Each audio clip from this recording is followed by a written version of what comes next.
That night, nobody knew the village was already empty. March 18th, 1969. The helicopter landed without lights in a clearing, 12 kilometers north of the DMZ. 6 men jumped out before the rotors stopped turning. Green Berets, special forces, the kind of soldiers who existed in classified budgets and denied operations, the kind who carried weapons that weren't supposed to exist and orders that were never written down. Sergeant First Class Martinez checked his watch. 0347 hours. They had 18 minutes to reach the target before the next satellite pass. 18 minutes to cross terrain that intelligence said was clear, but felt like a trap. 18 minutes to begin an operation that would either end the Vietnam War or prove that some wars were never meant to end. The village was called Phuoc Tuy on the maps. Population 847, according to the latest census. Strategic value, negligible. Military significance, 0, except for one detail that appeared in no official reports, no intelligence briefings, no mission parameters. A detail that 6 men were about to discover would change everything they believed about why they were fighting in Vietnam. Staff Sergeant Chen, moved point, Chinese American, 3rd generation, spoke fluent Mandarin and passable Vietnamese, had volunteered for this mission because he believed in stopping communist expansion, because he trusted his government to tell him the truth about who the enemy was, because he thought the classified nature of the operation meant it was too important to fail, not too dangerous to survive. Behind him, Specialist Rodriguez carried the radio equipment. Puerto Rican kid from the Bronx, 19 years old, had lied about his age to enlist at 17, wanted to serve his country before the war ended, wanted to come home with stories about how he'd helped save democracy in Southeast Asia, had no idea that democracy and communism were both products being sold by the same manufacturer. The jungle was wrong. Too quiet. No insects. No night sounds. No movement in the canopy. Like nature itself was holding its breath, waiting for something that was already decided. Something that had been planned long before 6 Green Berets loaded onto a helicopter that didn't officially exist for a mission that would never be acknowledged. Sergeant Torres carried the heavy weapons. EM-60 machine gun, 500 rounds of ammunition, enough firepower to hold off a company-sized assault, had been chosen for this mission because of his combat record. 3 tours in Vietnam, 47 confirmed kills, nerves that never broke under pressure, the kind of soldier who could be trusted to follow orders even when the orders didn't make sense. Even when following orders meant killing people who weren't supposed to be enemies. Private First Class Johnson was the medic, Southern boy from Alabama, soft-spoken, deeply religious, carried a Bible in his left breast pocket and medical supplies that could keep a man alive long enough to confess his sins, had volunteered for every dangerous mission since arriving in country because he believed God had a plan, had no idea that God's plan apparently included pharmaceutical companies testing experimental drugs on American soldiers without their knowledge or consent. Corporal Williams was the explosives expert. Detroit native, had grown up around automotive factories, where precision manufacturing was a matter of survival, could build bombs from household materials, or disable enemy ordnance with surgical precision, carried enough plastic explosive to level a city block, or to eliminate evidence that could embarrass governments on both sides of a war that was becoming more profitable than victory. The intelligence briefing had been simple. Reconnaissance mission. Observe and report. No engagement unless absolutely necessary. Extract intelligence about North Vietnamese supply routes. Confirm suspected enemy positions. Gather evidence of violations of the Geneva Convention. Standard Special Operations Procedure. Except nothing about this mission followed standard procedure.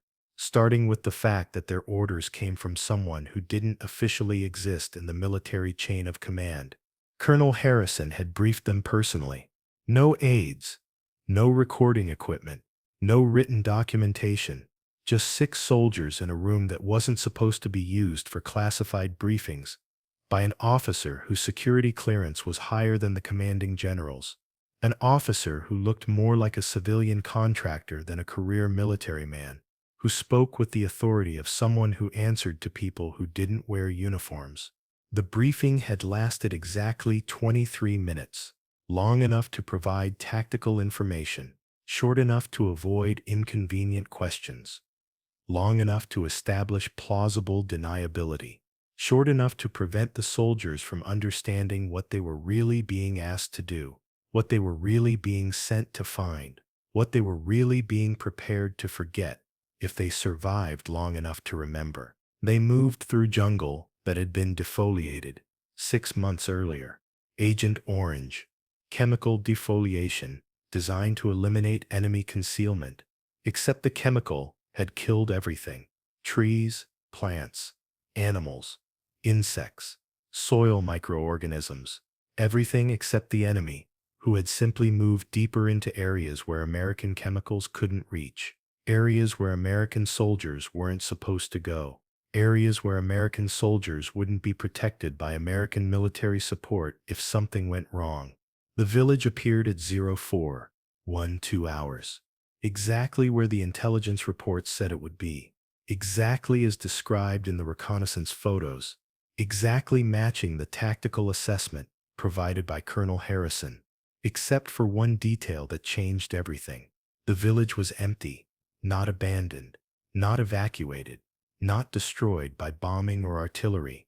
Empty, as if 847 people had simply decided to disappear at exactly the same time, as if they had known something was coming, as if they had been warned. Martinez signaled for the team to hold position. Something was wrong. Villages don't empty themselves overnight. Families don't abandon their possessions without reason. Children don't leave their toys behind unless they're running from something that scares them more than losing everything they own. Something had happened here, something that wasn't in the intelligence briefings, something that Colonel Harrison had known about but hadn't mentioned. Chen moved forward to investigate the nearest building. Typical rural Vietnamese construction: bamboo walls, thatched roof, dirt floor, family living space arranged around a central courtyard, cooking area with cold ashes that hadn't been disturbed for at least 48 hours, personal belongings scattered but not ransacked, food stores untouched but beginning to spoil, evidence of hasty departure but not of violence or coercion. Rodriguez tried to establish radio contact with base. Static, dead frequencies, communication blackout that hadn't been mentioned in the operational briefing. Standard procedure called for regular check-ins every 30 minutes. Emergency frequencies monitored continuously. Backup communications through relay stations positioned throughout the operational area. But tonight, all channels were silent, as if the outside world had stopped existing, as if 6 Green Berets had been cut off from everything except whatever they were about to discover. Torres positioned himself with clear fields of fire covering the village approaches. Professional habit, textbook deployment, established security perimeter before conducting detailed reconnaissance. Except the tactical situation made no sense. If this was enemy territory, where were the enemy forces? If this was a friendly area, why was it deserted? If this was a neutral zone, why were American Special Operations Forces conducting unauthorized reconnaissance? Johnson examined the abandoned homes for evidence of what had happened to the villagers. Medical supplies left behind, prescription medications from American pharmaceutical companies, experimental drugs that weren't supposed to exist in rural Vietnam, drugs that weren't supposed to be available to civilian populations, drugs that were supposed to be restricted to military medical facilities, drugs that suggested the villagers hadn't left voluntarily, had been relocated, had been subjects in medical experiments that required isolation from outside observation.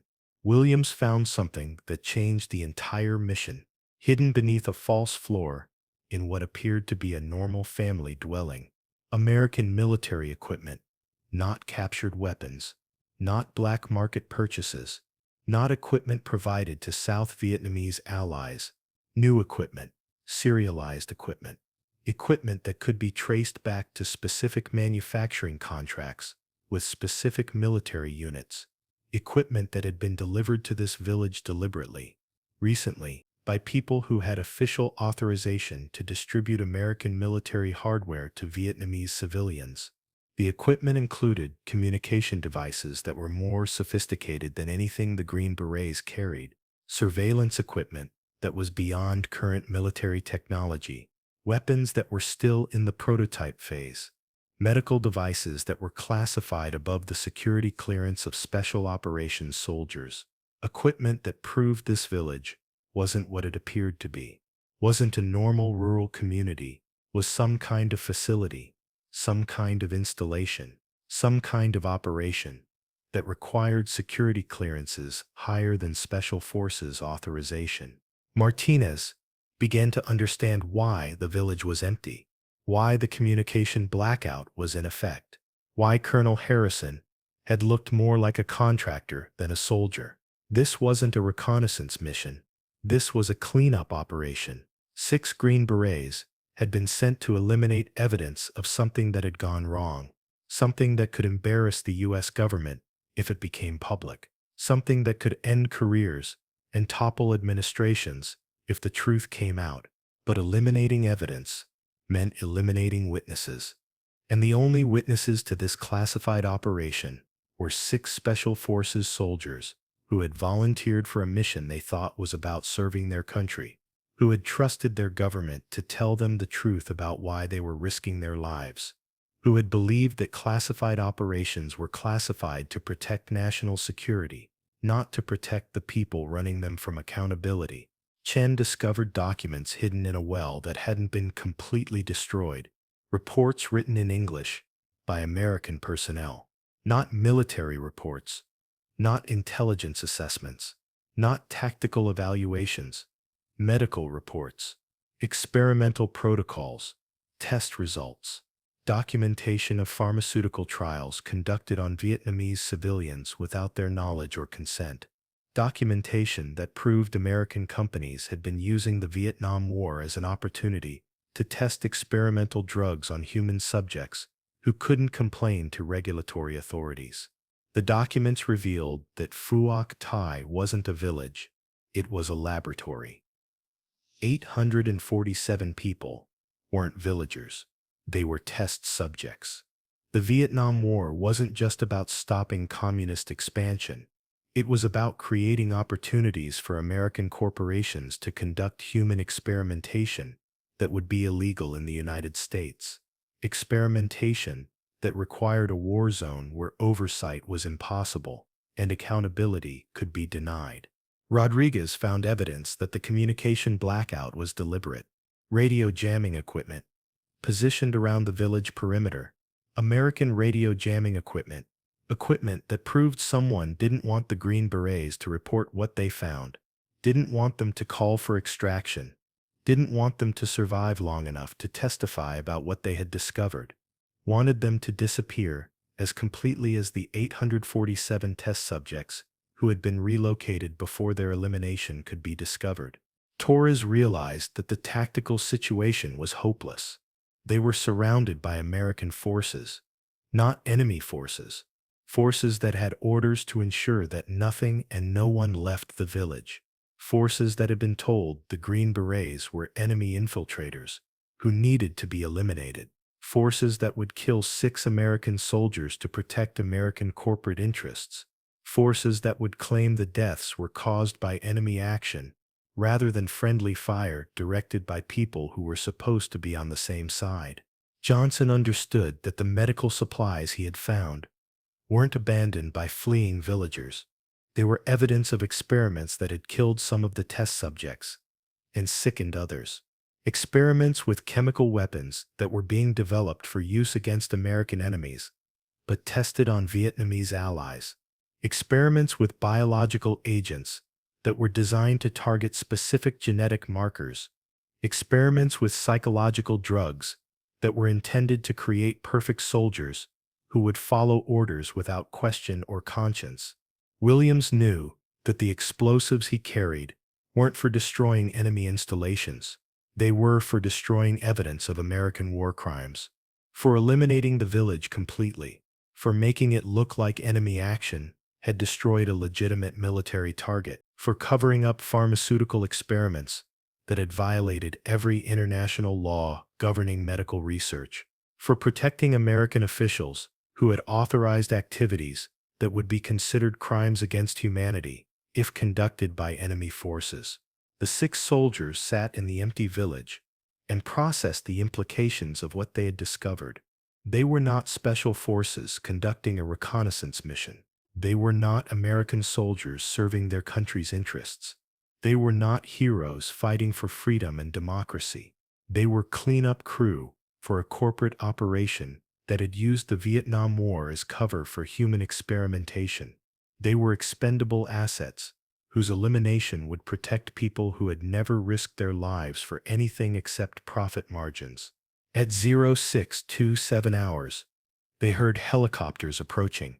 Not rescue helicopters, not extraction aircraft, attack helicopters, American attack helicopters, with orders to ensure that nothing survived in the village of Phuoc Tuy, with pilots who had been told they were destroying an enemy installation, who had been told that any personnel in the area were hostile combatants, who had been told that eliminating American soldiers was necessary to prevent classified information from falling into enemy hands.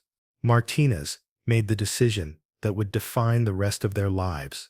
They couldn't fight American helicopters with small arms, couldn't survive an assault by American forces who had superior firepower and tactical advantage, couldn't call for help from a military command structure that wanted them eliminated, could only run, could only hide, could only hope that somewhere in the Vietnamese jungle they could find safety from their own government. But running meant abandoning their mission, meant disobeying orders, meant deserting from the United States Army during wartime, meant becoming criminals in the eyes of a military justice system that would never acknowledge why they had run, that would never admit what they had discovered, that would court-martial them for treason, while protecting the people who had committed actual treason by selling American military secrets to foreign corporations in exchange for pharmaceutical research opportunities.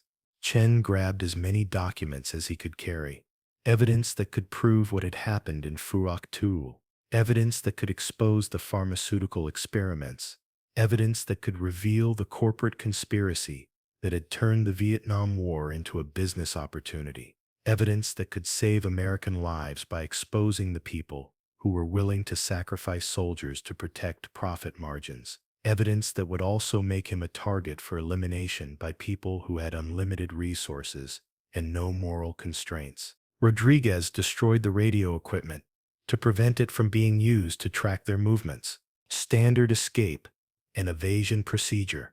Deny the enemy intelligence gathering capabilities. Except in this case, the enemy was the American military-industrial complex, an enemy that had satellite surveillance, signals intelligence, financial resources, and legal authority to hunt them anywhere in the world, an enemy that could declare them enemy combatants and eliminate them without trial or accountability. Torres cached his heavy weapons and prepared for long-term survival. The M60 was too heavy for sustained movement through jungle terrain, too distinctive for covert operations, too likely to be recognized as American military equipment by forces that would be searching for them. But he kept his sidearm and enough ammunition to fight a final battle if they were cornered, enough to ensure that they could choose death over capture, death over interrogation, death over being forced to participate in their own cover-up. Johnson took medical supplies that would be essential for treating injuries during extended evasion. antibiotics that could prevent infection from jungle diseases, painkillers that could keep injured men mobile, stimulants that could maintain alertness during forced marches, sedatives that could provide mercy for men who had been wounded beyond medical treatment.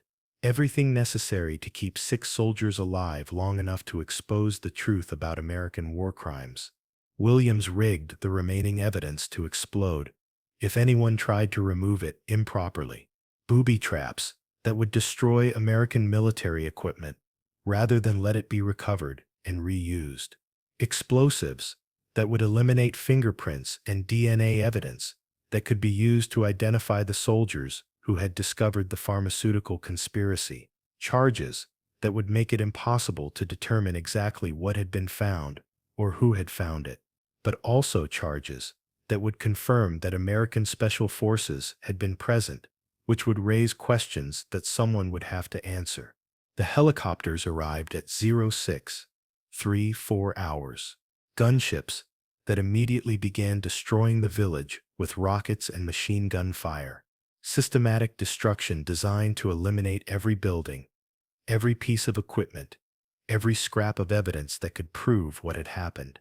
Destruction that would be attributed to enemy action in after-action reports, that would never mention the presence of American soldiers, that would never acknowledge the pharmaceutical experiments, that would never reveal the corporate connections to military contractors who had profited from human suffering.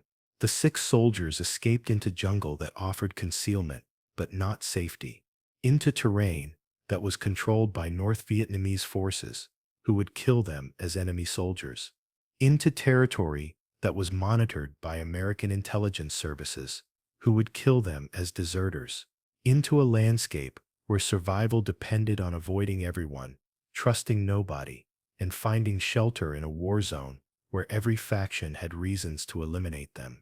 But they carried evidence that could end the war, evidence that could expose the corporate interests that were prolonging the conflict for profit, evidence that could save the lives of American soldiers who were dying for pharmaceutical research opportunities rather than national security objectives, evidence that could reveal the truth about why some wars continue long after their military objectives have become impossible to achieve. Because ending the war would end the opportunities for experimentation, exploitation, and profit that made the war valuable to people who never carried weapons or risked their lives. They moved through jungle that had been poisoned by American chemicals, across terrain that was littered with American mines, past villages that had been destroyed by American bombing, through a country that had been turned into a laboratory for American corporate research.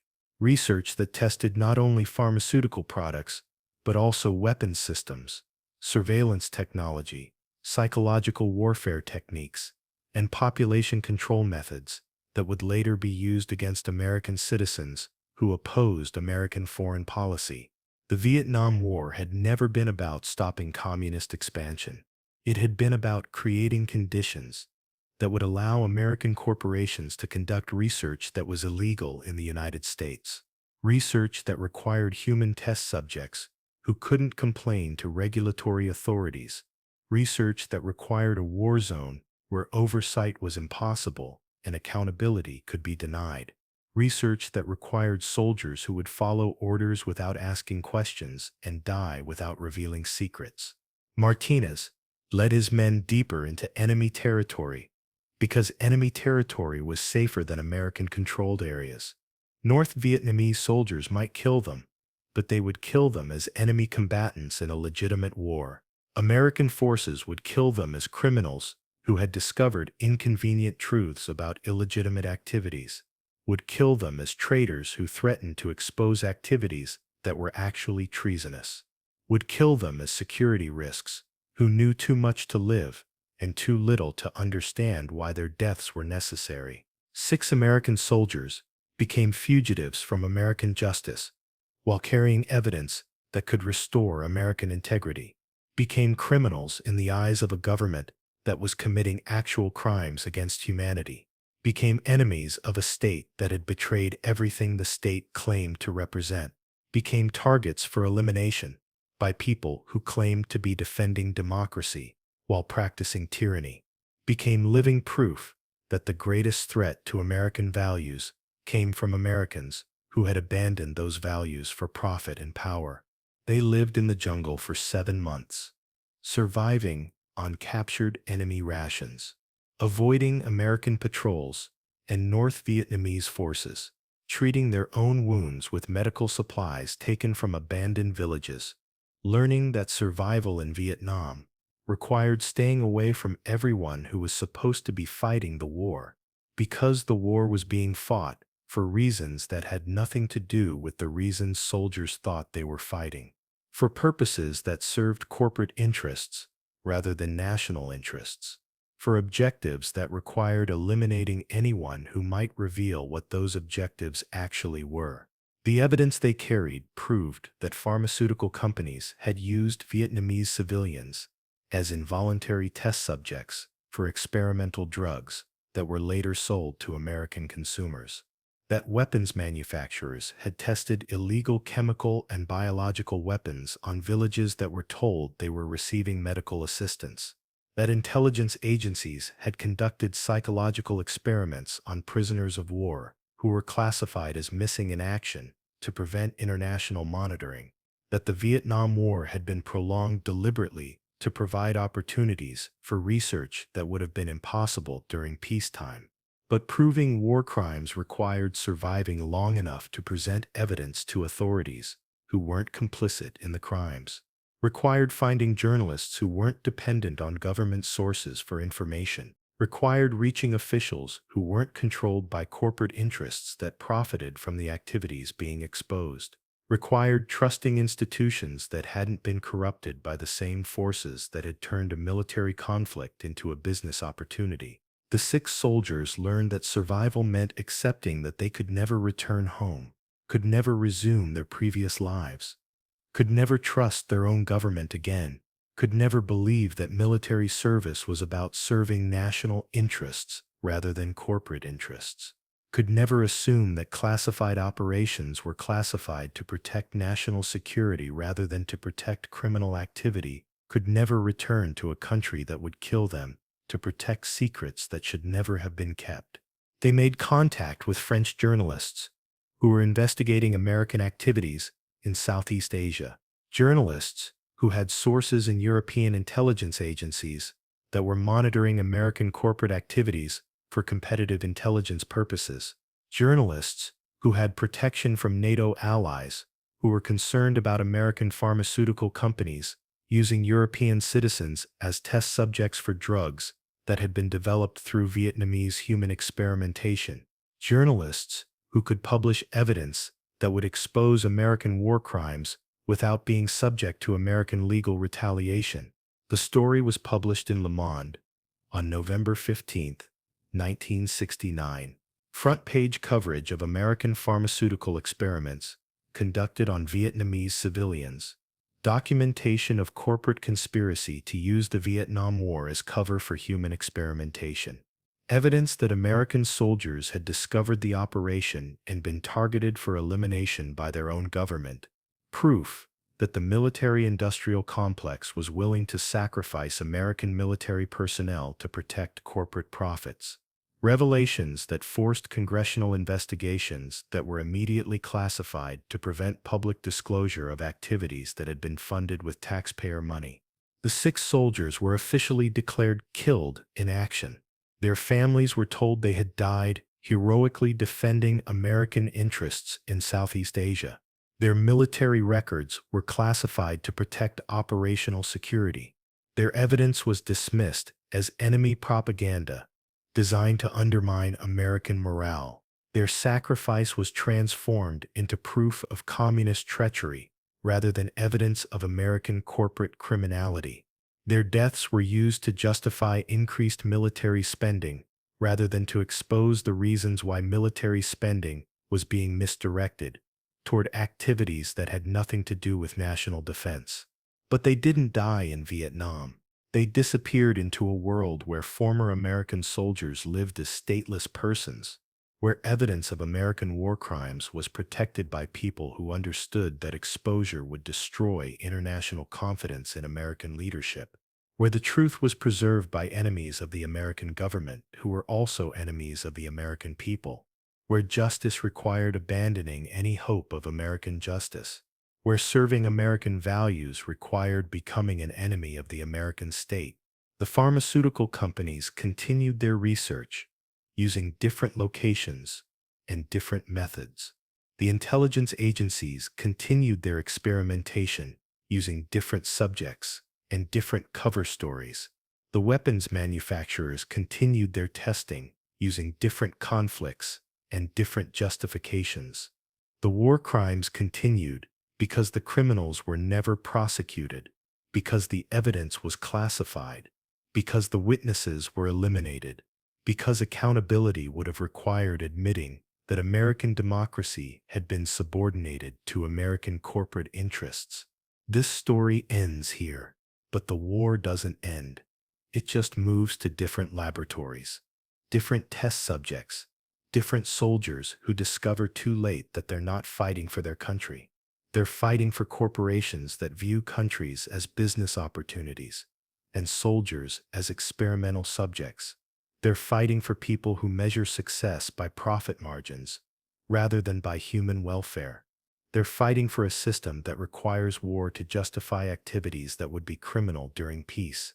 6 men learned that the most dangerous enemy of American soldiers is the American military-industrial complex, that the greatest threat to American security comes from Americans who profit from insecurity, that the most effective way to destroy American values is to claim you're defending them while systematically violating everything they represent, that the only way to serve your country is to become its enemy when your country is controlled by people who view patriotism as a marketing strategy and military service as a resource to be consumed. The evidence they died protecting proved that pharmaceutical companies had killed more Americans through experimental drugs than enemy forces had killed through military action. That weapons manufacturers had supplied equipment to enemy forces to extend conflicts that provided testing opportunities for new products. That intelligence agencies had shared classified information with foreign corporations in exchange for research data that could be used to develop population control methods for domestic use. That the Vietnam War had been a laboratory for techniques that were later used against American citizens who opposed American foreign policy. Some truths are too dangerous to acknowledge, too expensive to admit, too revealing to declassify, too honest to survive in a system that depends on lies. This is one of them. The truth that American soldiers died not to defend American freedom, but to protect American corporate interests from American accountability. That military service became a form of human experimentation. That classified operations became cover for criminal activity. That national security became a weapon used against the nation it claimed to protect. The war continues in laboratories that don't appear on any map, fought by soldiers who don't officially exist, funded by budgets that are never audited, supervised by officials who are never identified, justified by threats that are manufactured to validate activities that create the threats they claim to address, protected by secrecy that protects criminals rather than victims. The war between people who serve institutions and institutions that serve only themselves, between people who believe in democracy and people who profit from its destruction, between people who are willing to die for their country and people who are willing to kill their countrymen to protect their profit margins. This story is classified, will remain classified, will be denied if it's ever discovered, will be attributed to enemy propaganda if it's ever published, will be used to justify increased security measures if it's ever investigated, because acknowledging the truth would require admitting that the American government has been captured by interests that are fundamentally hostile to American values, that American military power has been subordinated to corporate objectives, that American soldiers have been sacrificed to protect American war criminals, that American democracy has been destroyed by Americans who claim to be defending it. The jungle keeps its secrets. The documents remain hidden. The evidence continues to decay in locations known only to people who can never reveal them without signing their own death warrants. The truth survives in fragments, protected by enemies of the state that created the truth. Justice waits for authorities who will never be granted the authority to deliver it. Accountability depends on systems that were designed to prevent accountability. Honor requires dishonor. Service requires desertion. Loyalty requires treason. Patriotism requires becoming an enemy of the people who have stolen your country and sold it to the highest bidder. The 6 soldiers learned too late that the price of serving democracy is discovering that democracy is dead, that freedom costs more than anyone can afford, that liberty requires the elimination of anyone who takes it seriously, that the only way to protect your country is to protect it from the people running it, that the only way to honor your oath is to break it, that the only way to serve your flag is to burn it, that the only way to preserve what America was supposed to be is to destroy what America has become.